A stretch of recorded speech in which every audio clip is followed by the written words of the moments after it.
Hello, everyone. It's here live at 5 Mondays, now using YouTube to see how this goes.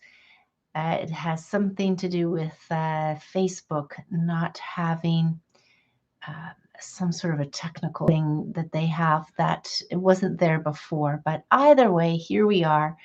And it is cold in Toronto.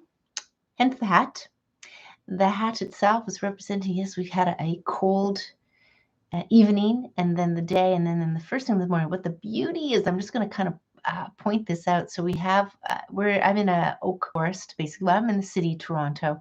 And as I was lifting up the leaves from the deck, there was a frozen imprint of the leaf, the oak leaf, of ice. There. I didn't get to photograph it because my phone was dead, but at the end of the day, it was so pretty, so pretty. So welcome if you're new to Live at 5. I do post them here on YouTube. I post them on Rumble as well. And Live at 5 Mondays there's three components to it, but it's all things healthy at the end of the day. The first thing is something completely different, something new. And then we're going to go into some news. Maybe I'm unpacking an article. Maybe I'm going through 4 or 5 or several things that are kind of happening, but relating them in maybe different ways, turning them upside down, different perspectives. And then we'll go into some, I'll call it puns, jokes, or laughs, something like that from this book. I actually have some. This is about a 50-year-old book. I have some that Jack actually sent me, and I want to open that up at some point and bring them in. So what do we have on the schedule for today is something completely new, and I'm going to talk about brushing. Now, brushing could be brushing hair, but in this case is brushing teeth. And one of the things about, how would I say it, about living is every aspect of my day. And I think about every aspect. I'm curious about it. I experiment things, and things are brought up to my attention. And the one thing about brushing was being able to identify the how can I say it? The way that I felt after any dental visit. It almost felt like it was so invasive. And at one hand, they tell you, don't poke, don't scrape, don't sharpen instruments in your mouth, don't do that. But yet they're using them. So I used to question, so I guess I had enough of my own experience to know that is that.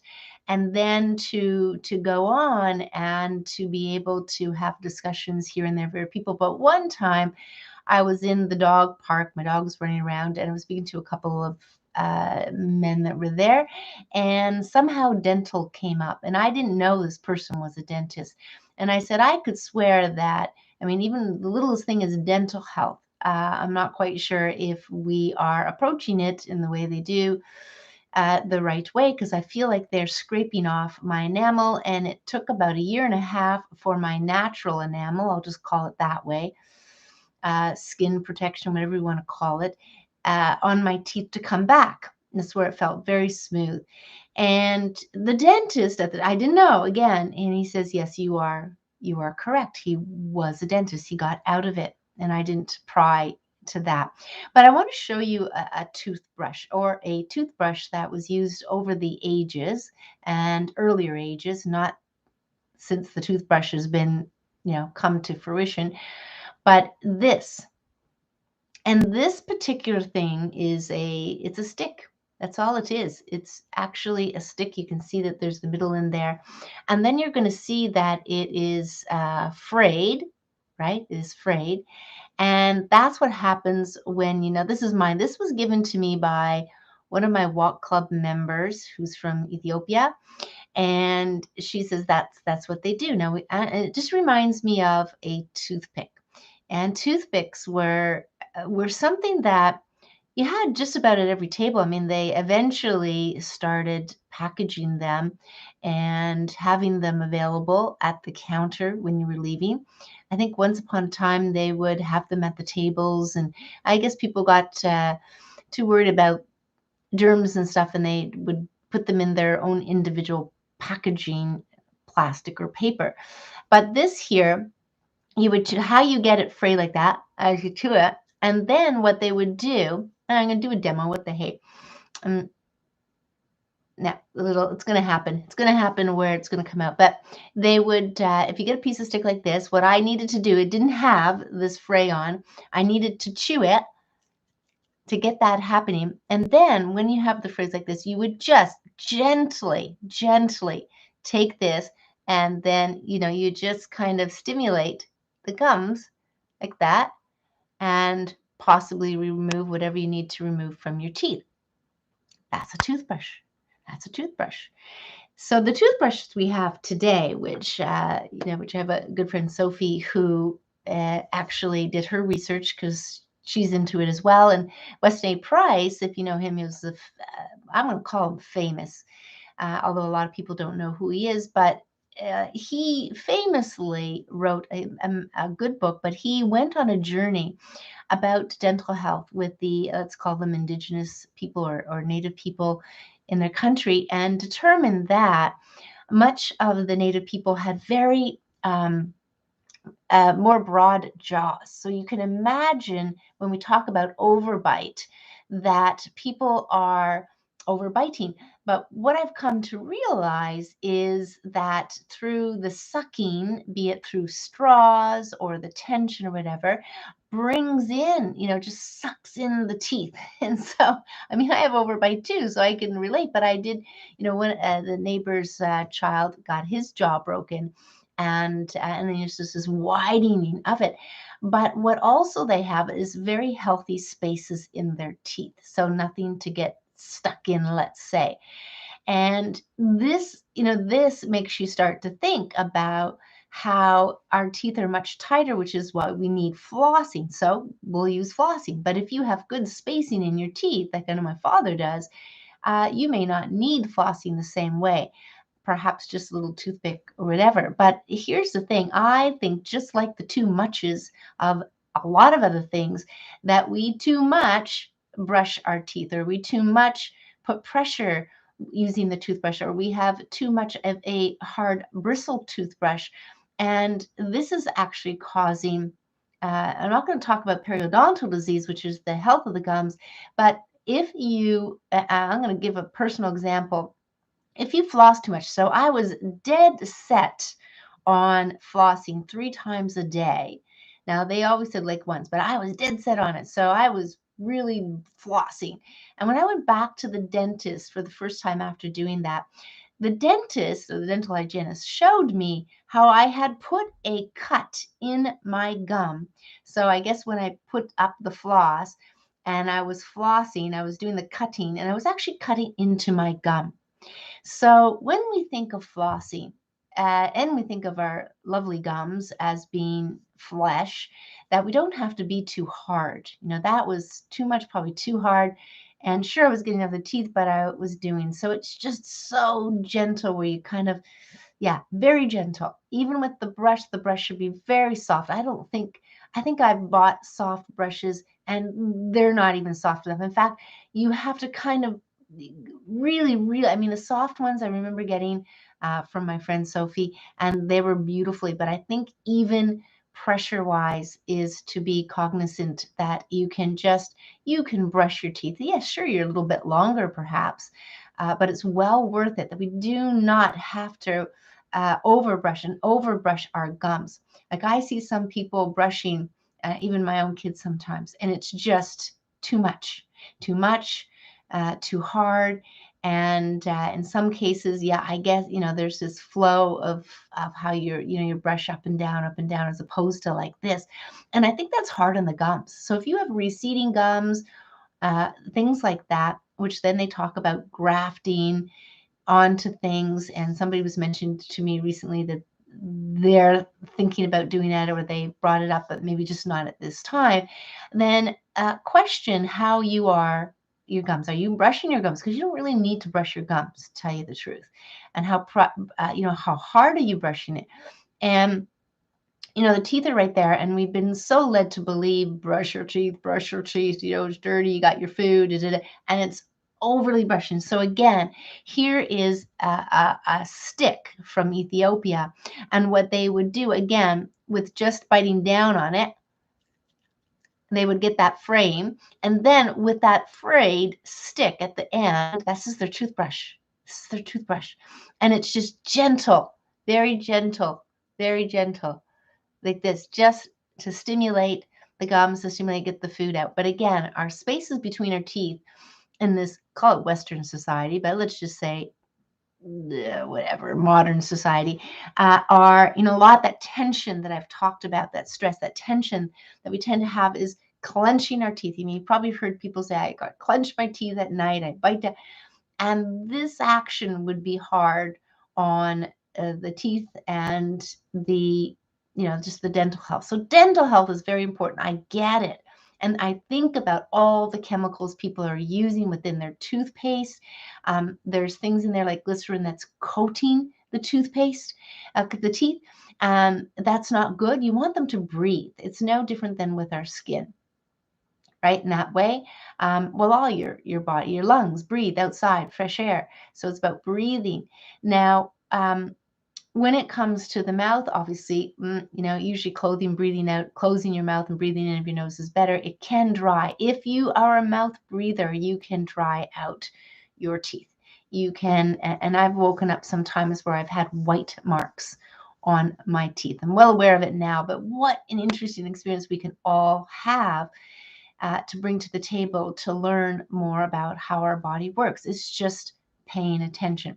So that was something completely new. I wanted to show you this. I'm not going to say they're just only in Ethiopia. I mean, we have toothpicks that people used a whole lot, and they didn't brush their teeth like we brush our teeth. And I think it's overdoing it. So the over and the too much comes into play in so many areas of our life, not just the too much alcohol, too much food, too much, I could say other things, and too much pleasure. That's a good word to describe it. Too much toxicity, too much injections, too much drugs, too much recreational drugs or medicinal drugs, medicine, those kind of things. So that's what I definitely wanted to talk to you about is teeth, gentle. Teeth, gums, gum health, mouth health, dental health. It's gentle, gentle, gentle, gentle. So I got this out, and I don't know if we have anything like it here as far as, I'm going to see if I can search everything. It's very hard here. I've had this for a while, and then apparently they can be a bit longer, but as this phrase too much, it's just going to keep coming out, and then you would go down and chew, soften it up a little bit, and then it becomes your brush. So this is nature's brush. At the end of the day, there must be some way of achieving that here in nature. Something to explore, something to explore. So the other thing I wanted to kind of, just for the fun of it, this is a passion for pumpkins. So this is a friend of mine, Kevin Loberg, and he's a real estate fella. He's a broker, I believe. But anyway, I get his, his monthly, and they come differently. So this is a little bit differently. It's got like this kind of pamphlet, but it had something in here because in light of the fall, and I believe in the U.S. it may be Thanksgiving. Or coming up soon if it's not this weekend because of the Black Fridays or for 3 Fridays before the Black Friday comes. So a passion for pumpkins in here. I just wanted to read some of these numbers. I mean, they are so crazy. And some of these facts about pumpkins. Now, pumpkin is a squash, if you didn't know, and pumpkin, like many other things, are, you try to fit it into a category. In the case of there's seeds in it, they always think it's fruit, and I'm going to say that try to fit it in somewhere, but it is what it is. It's a pumpkin, squash, right? Squash. So here we go. I want to bring up pumpkins are grown in every continent except Antarctica. There's probably a lot of things that don't happen in Antarctica, but I do hear sometimes that there are crazy stuff. because Antarctica is not owned by any one country, right? It's like split up, and there's different things that are going on there. It makes you wonder some of the things that I've heard about Antarctica, be it underground caves or whatever. It may be interesting because apparently you can't really fly over it. There's all these kind of rules. But so pumpkins are grown every continent except Antarctica. Makes sense. And the record for the heaviest pumpkin is held by a 2,624. Of course, it's got to be 0.6 pounds because a record is a record. You've got to put in those extra things. And that is a gourd from Belgium. So grown in 2016, according to the Guinness World Records. And then the largest, get a load of this. And now I like pumpkin pie. I don't know if you like pumpkin pie, but the largest pumpkin pie weighed 2,020 pounds and measured 12 feet, 1 inch long. And this was done October the 8th, 2005. Now, if I had to beat a Guinness Book of World Records, or in this case, the largest pumpkin, I don't know if it's in the Guinness Book and the world records, it doesn't say that here. But if I had to beat any record or have the largest pumpkin pie, that's what I'd want to be. Not eating the most hot dogs or anything like that, but the pie. And then what a feast afterwards.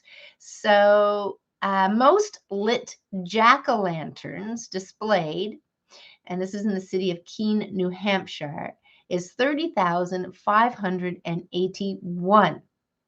So what else is in here? This is a Canadian record, so let's read this.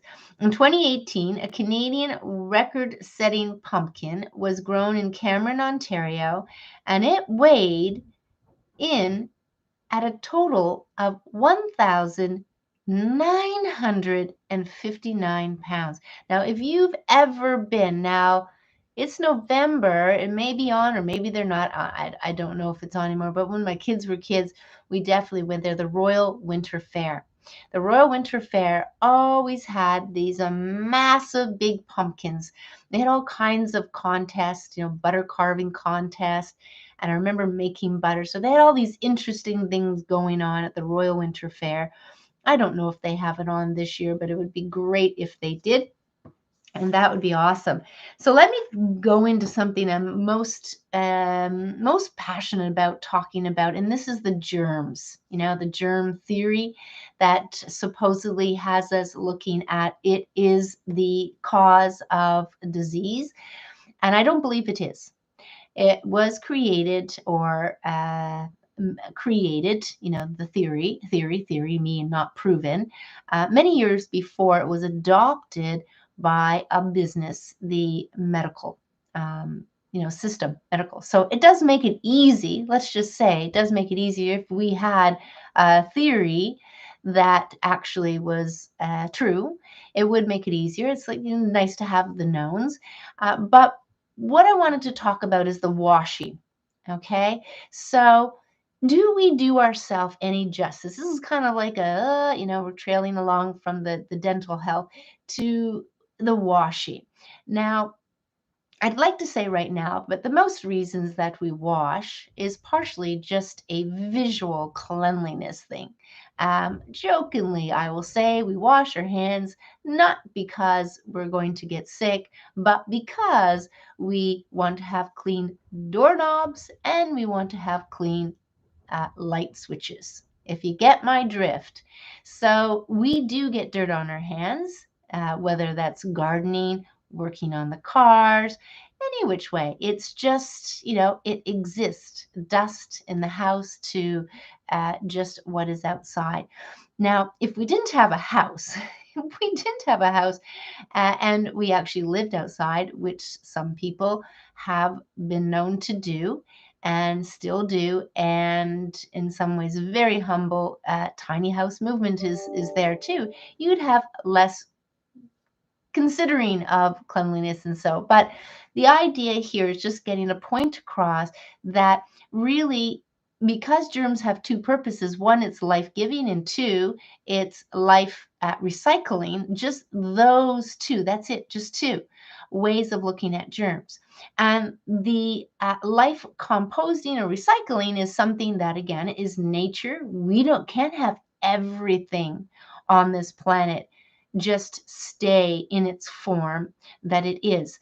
All nature, natural things, foods especially, yeah, nature. I mean, things we make into things, and so they don't recycle as much, which is why they kind of drove into that point about recycling, and we can use those products to make other things if possible. But if nature, in true nature, everything would decompose, become compost, go back into land, become dirt, those kind of things.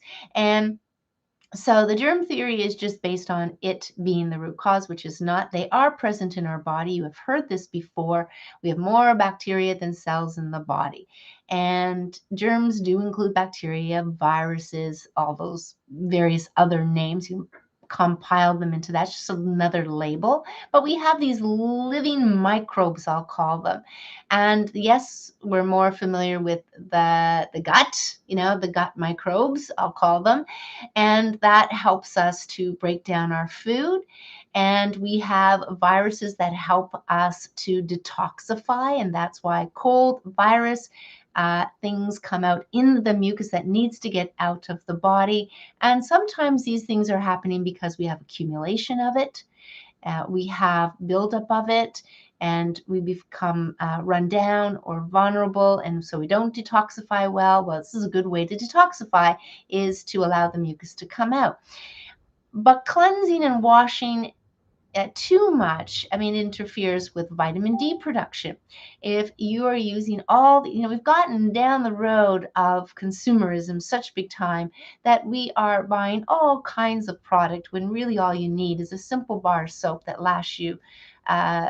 In some cases, if I get a big enough one, it can last several months, one bar of soap. I don't keep it in the shower, but the idea is we don't need to wash and use soap all the time. Oh, maybe those private areas, as they call it, but that when we wash the oils off of our body has to replenish them.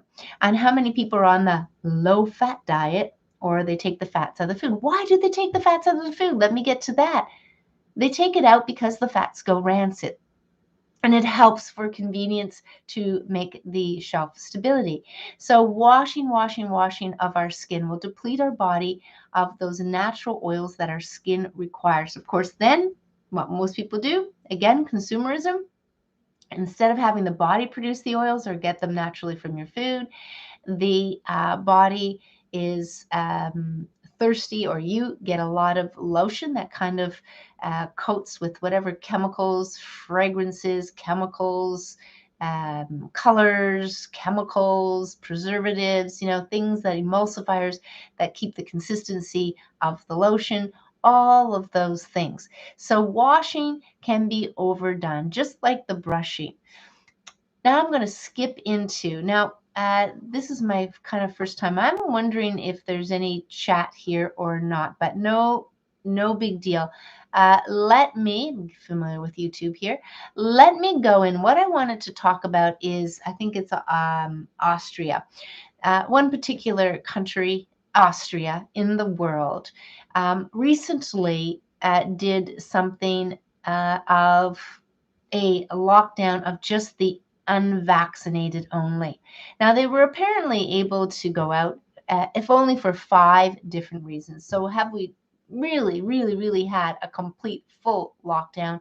There was earlier on where big stores and a number of things, call it a holiday or a break, but there was still things that were able to be done, but that was that short period of time. So the unvaccinated in Australia were being, I don't know if I'm going to use the word punished, but so that they would get their injection. And apparently through the mainstream media, although can't believe them, there was a surge in people getting their injections.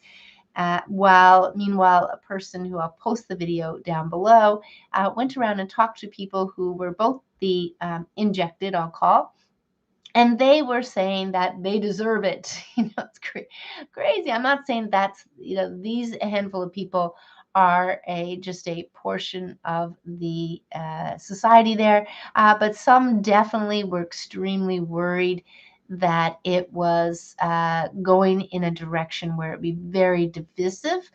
And fair enough, it definitely would be. And it depends on, if you're on either side, how you take it, how you feel, as how you're going to do to visit. But here's the thing. So then now with the surge, but we know this test that they use is faulty. The World Health Organization says it is. The FDA says it is faulty. And even earlier on in the press conferences, when this test was being used in the US, I'm thinking specifically the US press conference, they were saying, CDC, they were saying it is faulty. It is going to produce false positives, but we're labeling everything as COVID anyway. So the idea is here we have situations where people are, or countries are, leaders are, people are, of course, because it's not the country itself, that's just boundaries, right? Then the people, leaders, are making this based on what? There's a surge. So then the numbers kept surging. Oh, so it's not the people who are staying home. Then what is it? 66% injected of a country, and they're having all this surge. I want to put it out there that surges happen, and they did happen with the flu until it became almost zero. And then you wonder, where could that possibly have been? I want to just kind of lump this all together in the physical sense of how our body works, which is our body, when under stress, holds on to toxins, and you are going to need to get them out. And as a result, you're going to have a variety of symptoms, which is primarily these ones that are colds and flus and whatever, if you want to call it COVID. These are very similar. Go and analyze the symptoms.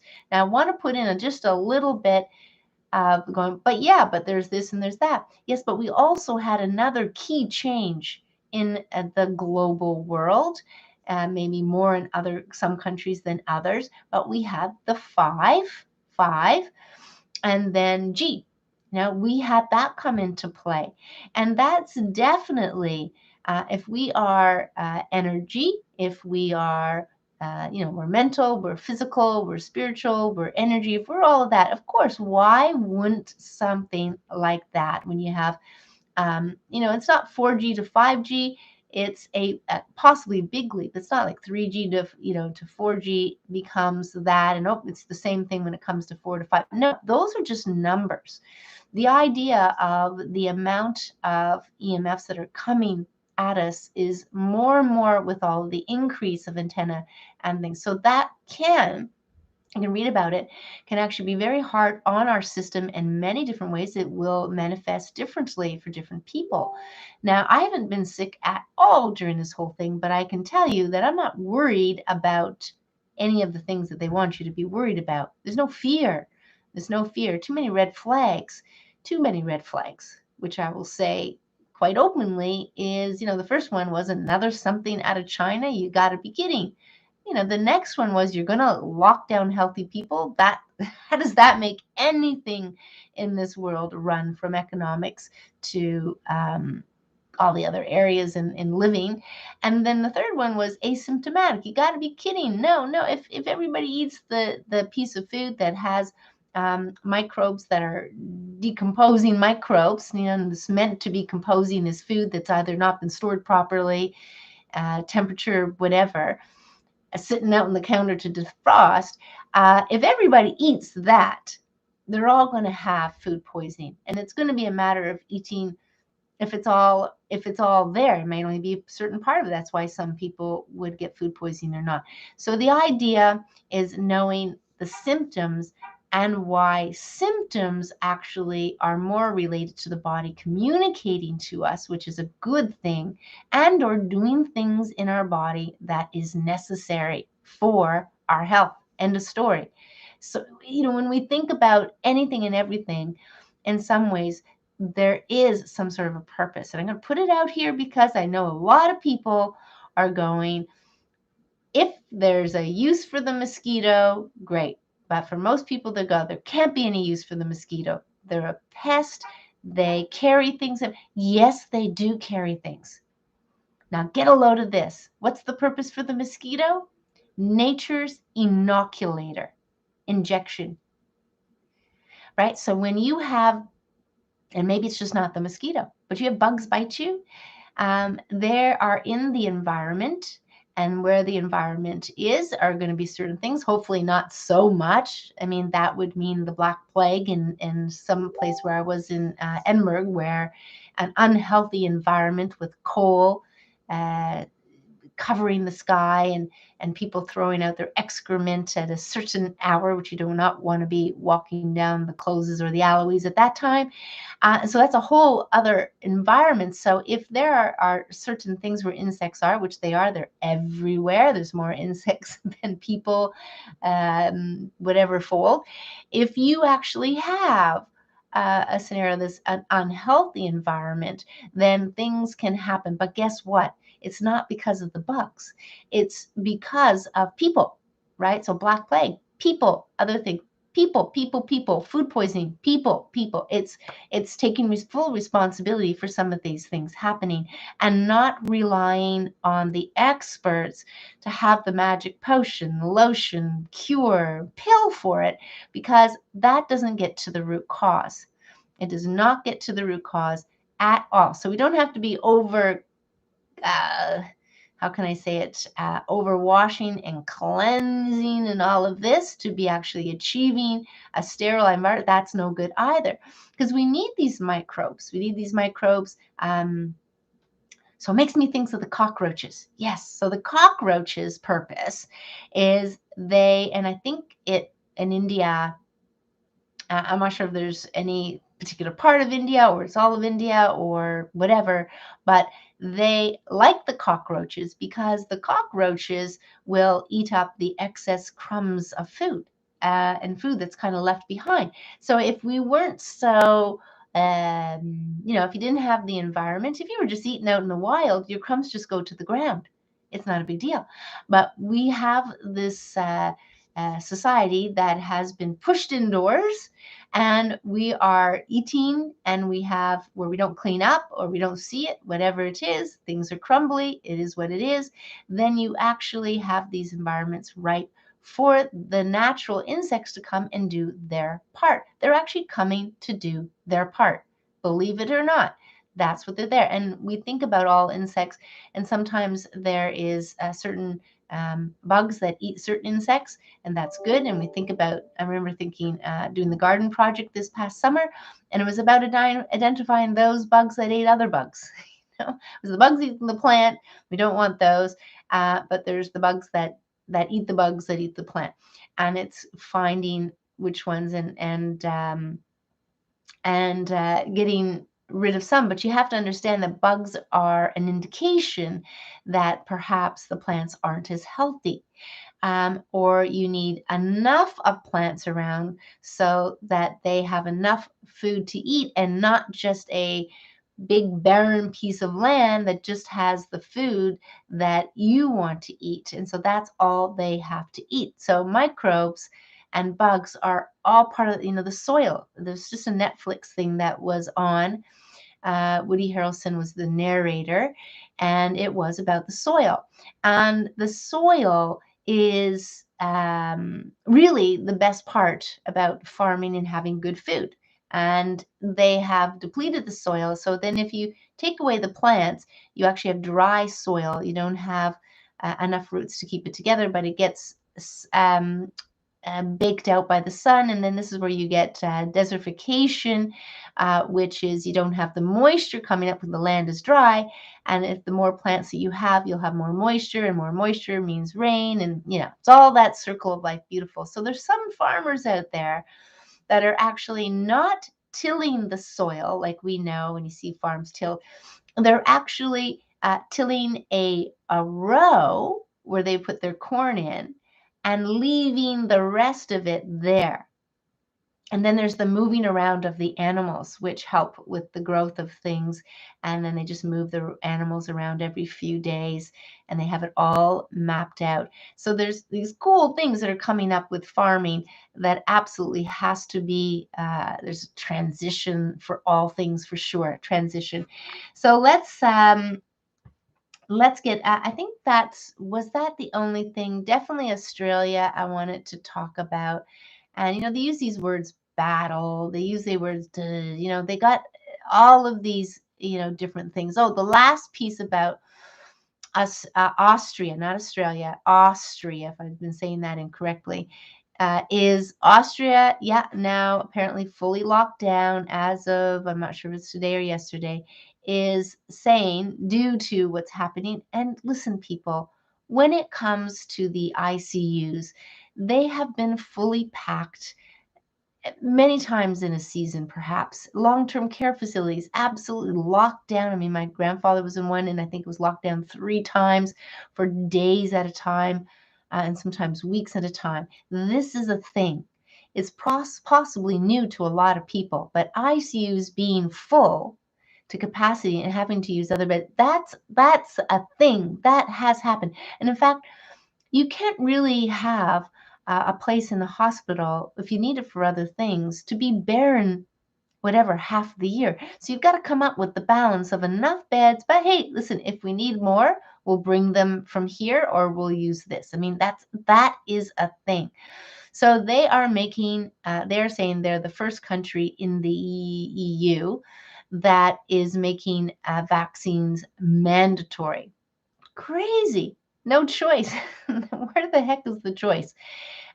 So anyway, this is what they're saying. This is where the mainstream media is coming in with the information and where the leaders are trying to go with it. But at the end of the day, it's an experimental drug. It's a gene therapy. It's a treatment. It's a drug. It's a medicine. And who wants their body producing the very part of a virus that is supposedly deadly? I mean, why would I want my body produce anything that's harmful to my body? In this case, deadly, as they say, it is deadly, it's deadly. Why would you want that? And then now to realize that it just doesn't say in the area where they put the injection in, is actually getting into the bloodstream. And why wouldn't they tell you that there's a possible scenario? They didn't know. It's experiment, but yet you got to do it.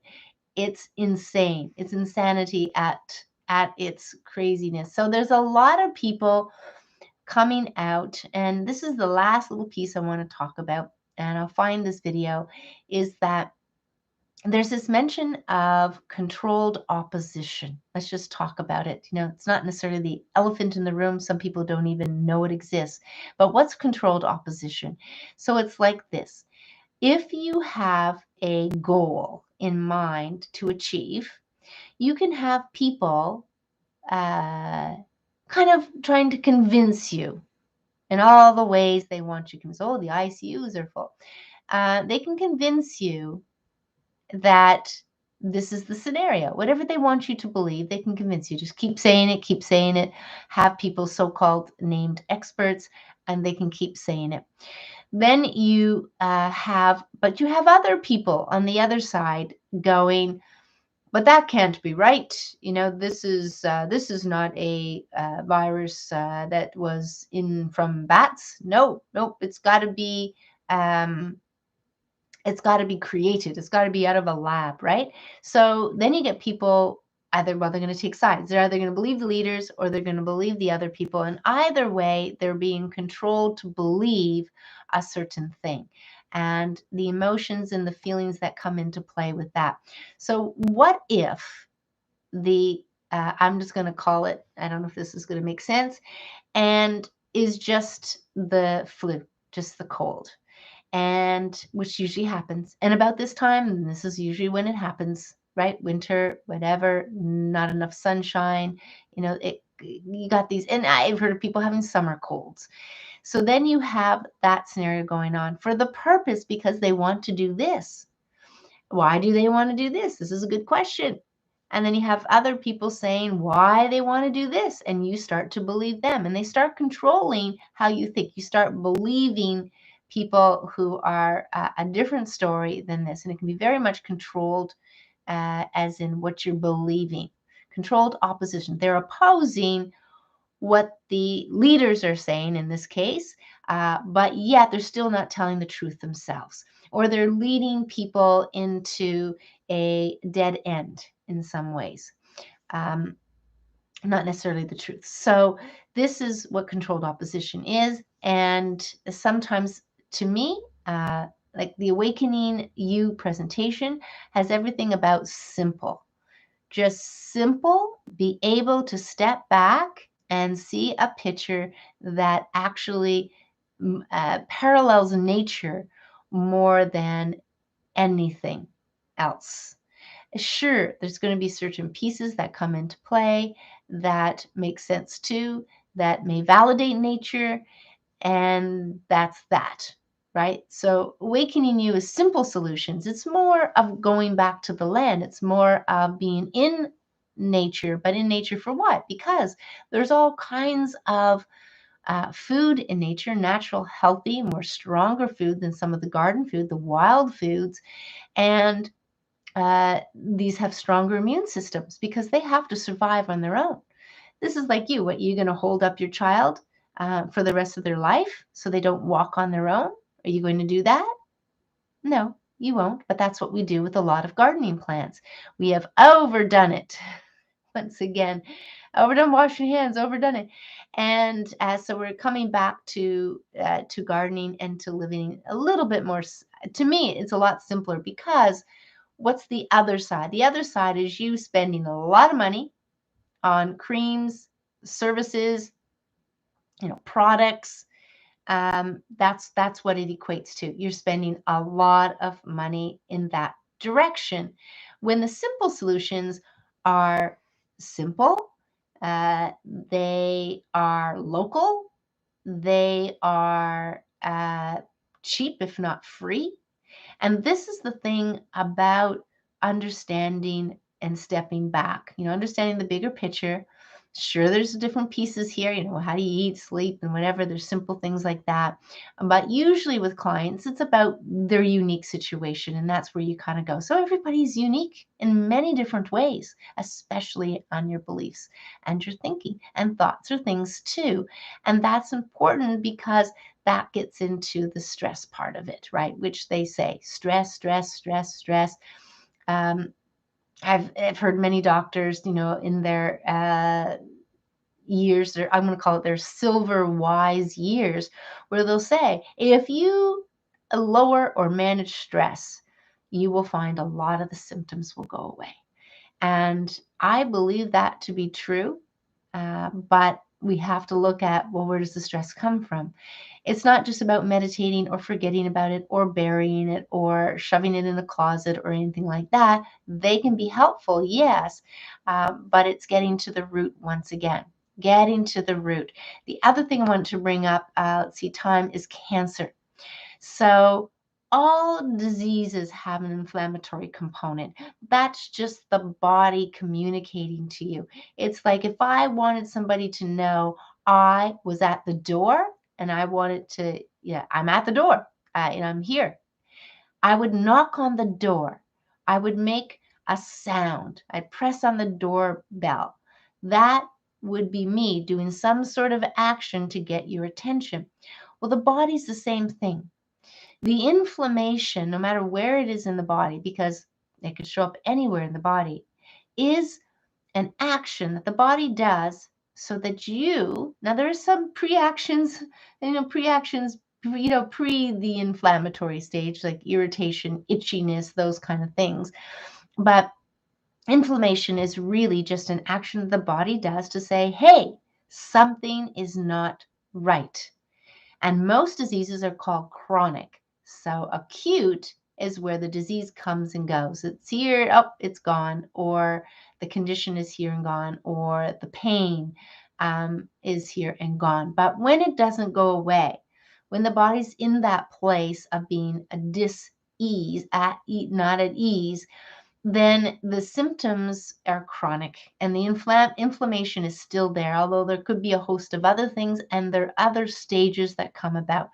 So the Awaken You presentation, I go through the stages, 7 stages of disease. This was a doctor 100 years ago that in his wisdom and parallel to him practicing as an MD, knew something wasn't right. And for 30 years, he observed, explored, and paid attention and thought about and came up with stages of disease. Now, he didn't call them stages, but somebody somewhere in the line of taking his information called them stages. But it is a great way to frame it for you good people as to it is.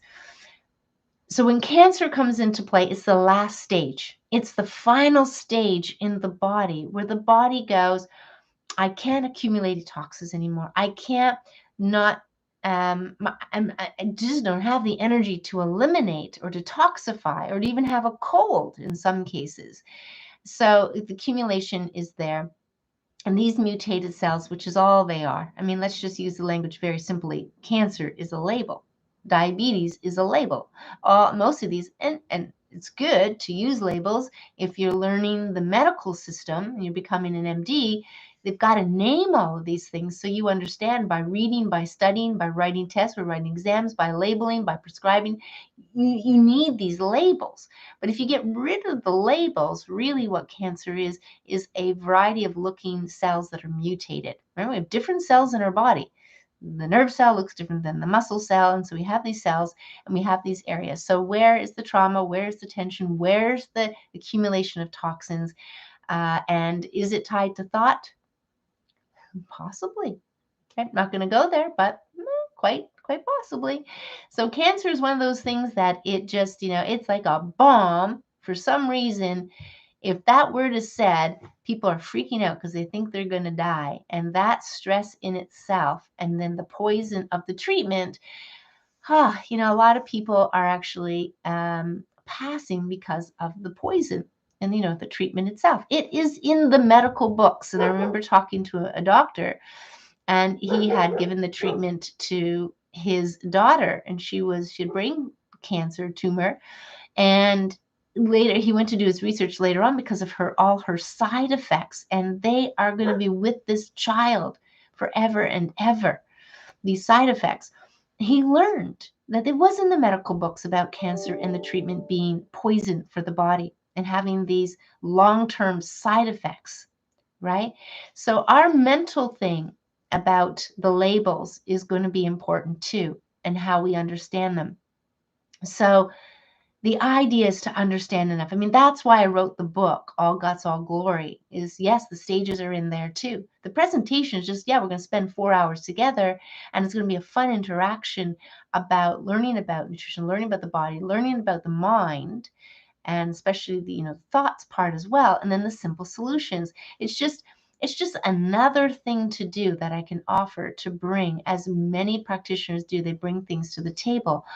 I just have this very deep desire to, how can I say it, shed the too much information, too much money making part of the health business. And it's just like, it's my nature. It's my nature just going, no. And if you had to do anything, you do the simple first. You just get down to being simple. I mean, if you're sick from the flu, what do you simply do? You simply stay in bed because you can't move. You have no choice. You have no choice. You are forced to stay in bed. And in some ways, simplifying is a choice, though, in this case, to simplify so you can see how the body responds to taking things to a simple place, life, all the areas in your life, and how you eat and how you sleep and stuff. And then from there's so many things that can come about how you want to be fitness oriented, or how you want to move your body can be different. The various foods and likes, and that can be different. Maybe a slightly different schedule in your day. There's some healthy things, but there's still things to know about certain things like sleep and rest and relaxation and what that looks like for the body and what looks like for your unique body. So there's all these things still to explore. Um, Awakening You, or Simplest, just Simplify was supposed to be the name of the book, or that's what I thought it would be, but it doesn't really understand. There's other books that were kind of underneath that. It doesn't explain it that much. But the idea is, choices are ours, and what we've been doing is bombarded with too much information, too much marketing, too much. Um, how would I say it?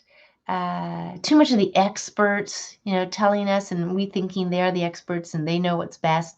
All of that, all of that kind of stuff is all around us. The articles, people will pick up magazines and read an article and go and buy it without understanding how it fits into the bigger picture.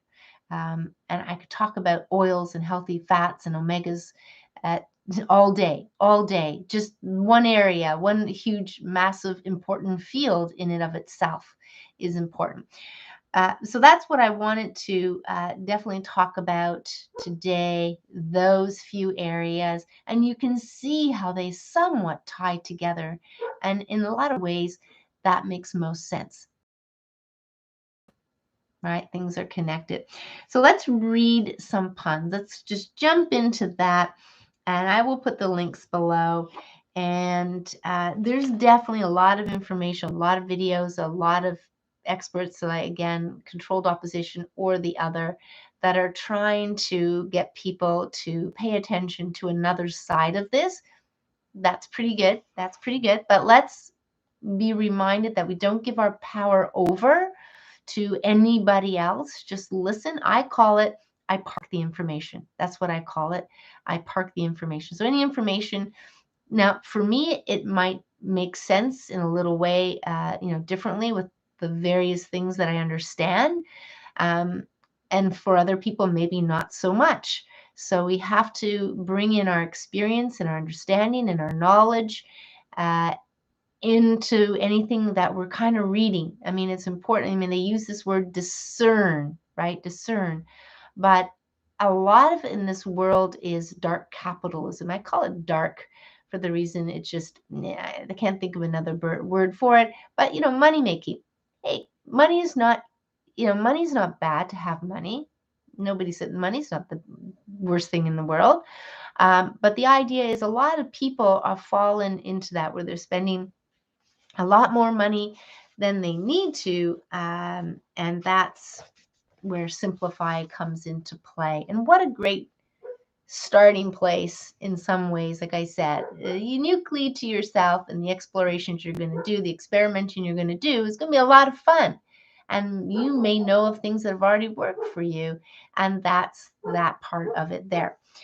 But I'm going to go into, and this particular jokes, puns, and riddles section is called Riddle de Riddle. So I like these because they're kind of short. So here we go. Here we go. We're gonna, because they're short, I'm gonna read several of them. So question. So it's a question and an answer. Now, I won't say question and answer. I'm just gonna read the question and then read the answer. So how do you make antifreeze? Steal her blanket. What grows larger and more the more you take away? What grows larger the more you take away? A hole. I like this one, and this falls into what I was talking about earlier in Live at 5. Who was the first skin diver? Who was the first skin diver? A mosquito. Now, I guess you could say what there, but it has you with the who. What did one ear say to the other? I didn't know we lived on the same block.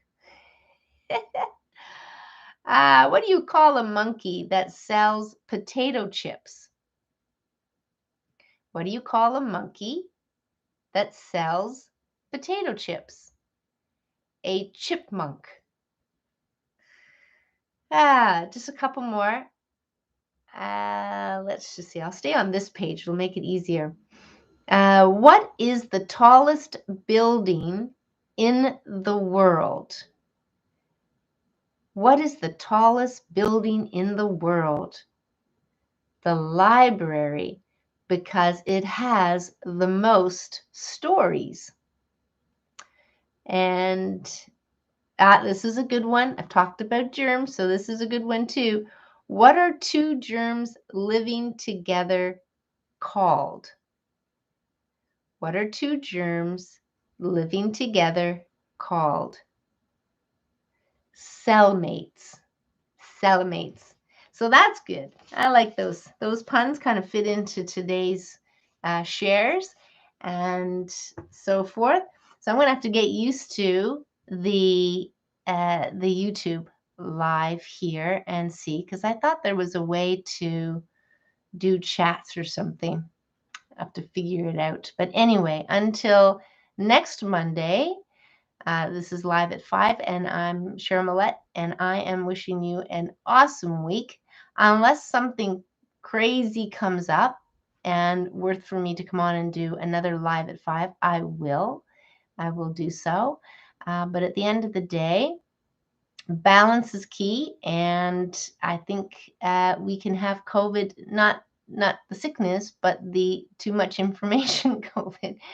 And but I do thank everybody for keep sending me the links, and I want to encourage people to keep sending to me. But at times I spend a whole day not looking at anything.